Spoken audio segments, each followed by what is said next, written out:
Hundreds of people are taking to the streets of New York City to raise money for type 1 diabetes. Participants in the JDRF One Walk will travel from Foley Square in Manhattan to Cadman Plaza in Brooklyn. JDRF is the leading fundraising organization for research into type 1 diabetes, a disease that impacts around 1.6 million Americans.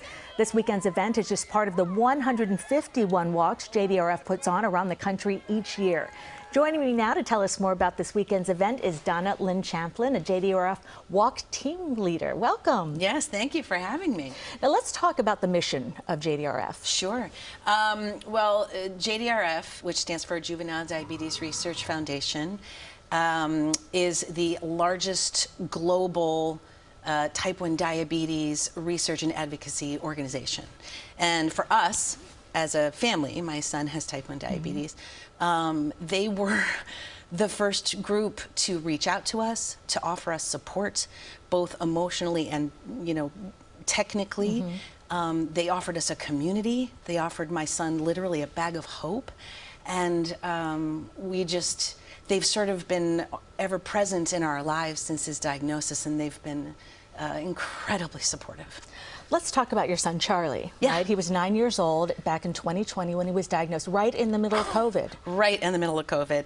In fact, he thought he had COVID because he was not feeling well, and nobody really knew what COVID was, and he was very thirsty, and he wasn't sleeping well, and he had lost a lot of weight, and he looked bad, he smelled weird, and so I was like, well, there's definitely something wrong with you. So we got an emergency pediatrician appointment, and they tested him for COVID, and they also did all the vitals, and they tested his blood sugar and his urine and his weight. And that's when they put it together, and they said, we're pretty sure he has type 1 diabetes. And I didn't know anything about diabetes. It hadn't run in my family, my husband's family, and they sent us immediately to an ER.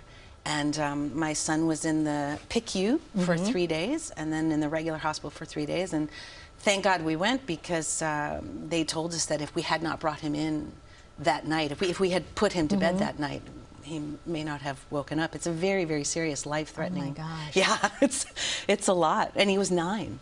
And he's doing well now. He's doing fantastic. In fact, I mean, the research that JDRF supports and funds, even though there isn't a cure yet, there will be.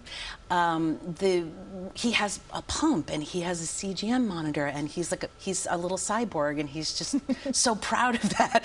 And the science and the tech that JDRF has created to manage the disease day to day is absolutely unbelievable. Like, he can literally just look on his phone and see where his sugars are, and see if he's too low or too high, and alarms go off, and we sleep through the night most of the time.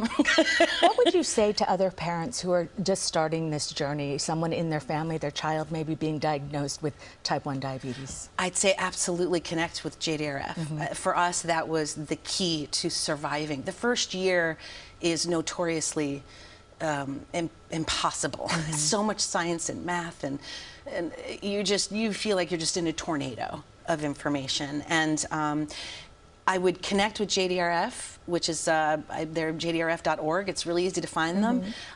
They have weekly Zooms for new parents. They have Zooms for the kids, where you can just ask the questions that you need to ask, no matter how mundane or ridiculous, or just get that emotional support where somebody says, I've been where you are. I know it seems impossible, but you're going to get through it.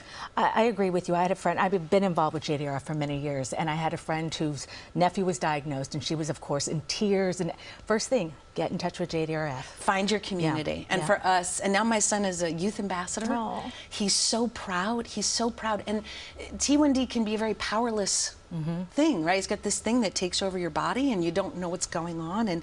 And it can be affected by the weather, by stress, by things that you just can't control. And JDRF gives us the opportunity as a family to fundraise, to raise awareness, and that gives my son power. And a community. He looks around, and the first time he met another child who had T1D in person was at last year's One Walk. And it was huge for him. And just quickly, can people still sign up for the walk tomorrow? Absolutely. I believe you can still register if you go to walk.jdrf. We would love to see everybody. And again, you know, the walk is not just for people who have T1D or even their families. It's for people who want to show up and support and show those kids that they are not alone.